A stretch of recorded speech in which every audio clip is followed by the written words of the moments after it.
Okay, so just like last time, I'm gonna do my real opinion with the bum review. And before I start this week, I want to address a question. Everybody's asking, how come in the bum review you always do spoilers, but as yourself, you don't spoil anything? The reason for that is because I assume most people who see the bum review have seen the movie already, so, and the bum even says flat out there's spoilers in this.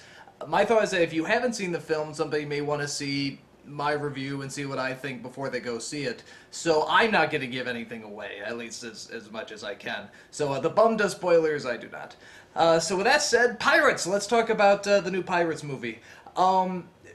It's a little difficult to review. Probably the best thing to do real fast is tell you what I thought of the other three films, give you some context. First film I like, I don't think it was a masterpiece or anything, but it was fun, good, mindless entertainment. It's a popcorn movie. That's my definition of a popcorn movie. The second and third I thought got really long and needlessly complicated. It didn't need to be this long, and like everyone, I didn't think they needed to still have Orlando Bloom and Keira Knightley just go off with Johnny Depp on his adventures like they're finally doing here. I didn't hate them as much as a lot of other people did, but I do agree with the problems that everybody pointed out. But I thought there was so much creativity in them, I don't regret seeing them. Are they good movies? Probably not, but I don't regret seeing them. I'm glad I saw them. So with that said, this film pretty much falls into a lot of the same traps that those other two films did, with some exceptions. The fact that they don't have Orlando Bloom and Keira Knightley is a big plus. I hate saying that because I'm sure they're nice people, but they really sucked out a lot of the energy of these movies when it should have been on Jack Sparrow. This one is on Jack Sparrow, and when he's in it, he's fun, he's hamming it up to the camera, and he's really great. Jeffrey Rush is in it again. Again, great. Love that guy. Whenever him and Depp are together, wonderful. One newcomer that they have is Penelope Cruz. This is what Keira Knightley should have been. This was a really fun character. This was, someone puts on the pirate suit and, has the cool accent and is really tough, really funny, really clever and backstabbing. That's what I love in all these movies. I love the backstabbing that's constantly going on through these movies. So that was a great addition.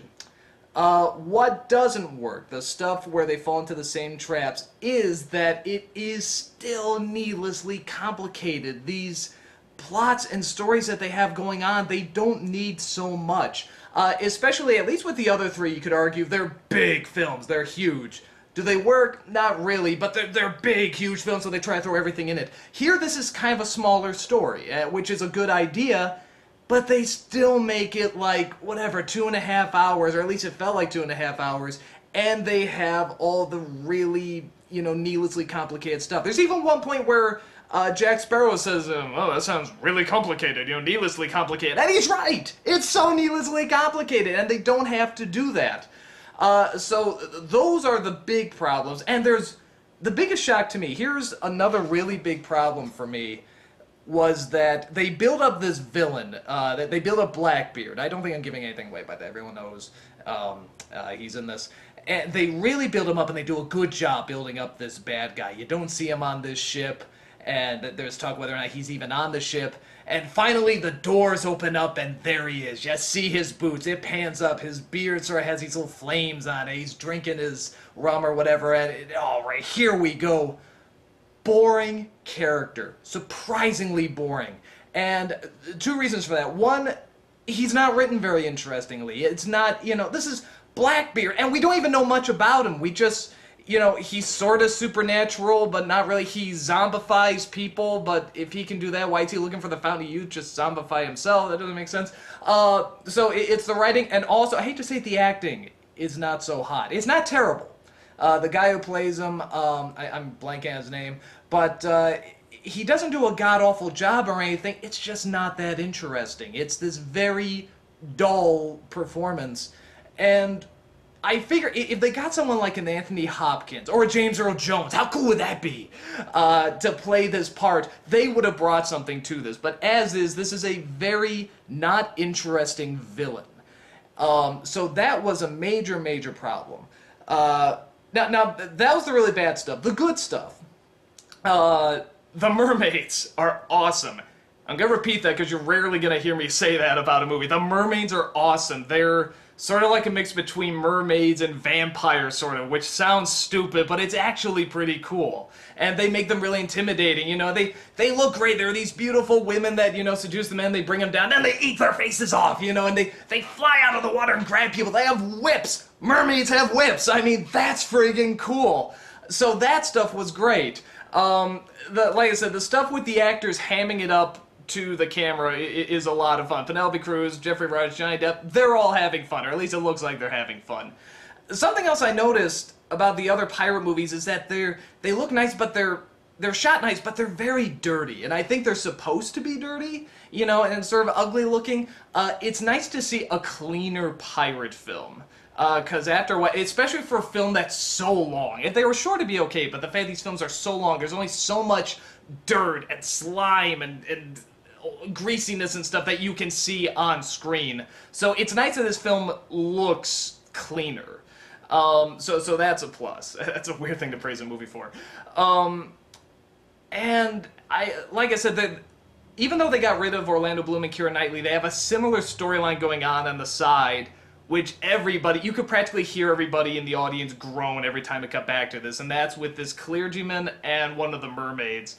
And it's not needed, it's pretty pointless. Again, every time it cuts back to them, everybody groans. Come on, get back to Jack Sparrow, get back to that. I say that storyline and the Blackbeard storyline, anything having to do with Blackbeard, like I said, was very dull. Penelope Cruz has this connection to Blackbeard, and it just slows down the story, and it's not interesting. It seems very off character for her. And there's a lot of things. Now, this sort of goes with all the pirate movies, but this one sort of especially is that there's suspension of disbelief, and then there's cutting the bungee cord of disbelief, because this really, really pushes it. There's a scene, again, without giving too much away, where somebody's posing as Jack Sparrow in the opening. And nobody would believe this is Jack Sparrow. Nobody would fall for it. And the fact that they try to make us believe, yeah, everybody's falling, that this is Jack Sparrow and that word's getting around, is... nobody can believe it. Nobody would be able to buy that. There's also, like I said, there's scenes where Blackbeard can zombify people, but he's looking for the Fountain of Youth. Well, why does he need the Fountain of Youth if he can zombify people?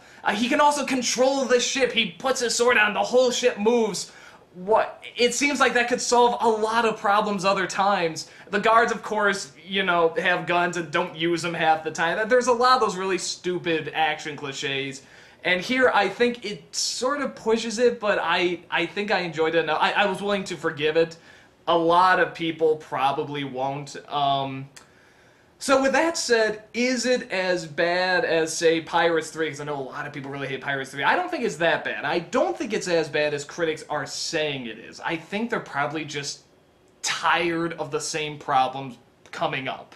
And I agree with that. It's like, come on, you almost had this, because I'm watching this movie, it's starting out, a lot of fun action, a lot of hamming it up, and it's, by the middle, you're finally starting to groan. Okay, come on, just get to the friggin' fountain. There's a scene where they're debating whether or not Johnny Depp should jump off this cliff and if he'll survive. And then they pick these 6 guns, and whether or not Blackbeard's gonna shoot Penelope Cruz. I'm like, why doesn't he just jump? This should easily be cut out. So there's a lot of scenes they easily could have cut out. But with that said, like the other pirate movies, there's a lot of creativity, a lot of good jokes, a lot of good action. My thought is that if you like the other pirate movies, if you like all of them, you'll probably like this one fine. If you're sick to death of the pirate movies, if you're just done with it, you don't want to see any more, I don't think you're going to like this. I don't think you'll hate it, but I think you're going to throw up your arms and just be, I'm done, stop, you know, no more of this. So because I'm sort of an optimist on, you know, anything creative, and like I said, I like seeing the mermaids, I like seeing these actors, I like Penelope Cruz, I'm glad I saw it. I don't think I'd see it again. And I think the only other thing I'll talk about in terms of complaint is that the ending, it's weird I'm bringing up Penelope Cruz so much. I swear I don't have a thing for her. It's just a good character. But the ending that they give this character, it's not deserved. And it's out of character for both Jack Sparrow character and her character. It's just like, no, this makes no sense. This, especially the way they build it up, it does not add up. It really doesn't come together. There's a funny little thing after the credits that's cute, you know, that they do with her, but at the same time you just go, that didn't add up. That really didn't mesh well. This character deserves something better. So, yeah, so like I said, my final thought is that it's not as bad as, say, like Pirates 3, but it's nowhere near as good as the first one, and if you're a huge Pirates fan and you want to go see it, you'll probably like it okay. If you're sick to death of the pirate films and you're just saying, they better impress me with this one, you're probably not going to get much out of it. I don't know if you'll despise it, but you're not going to get much out of it. So, that's my take on the pirate films. If you don't agree with me, that's fine. If you want to find out for yourself, go see it. That's my opinion, and that's all I got. I'll see you next review.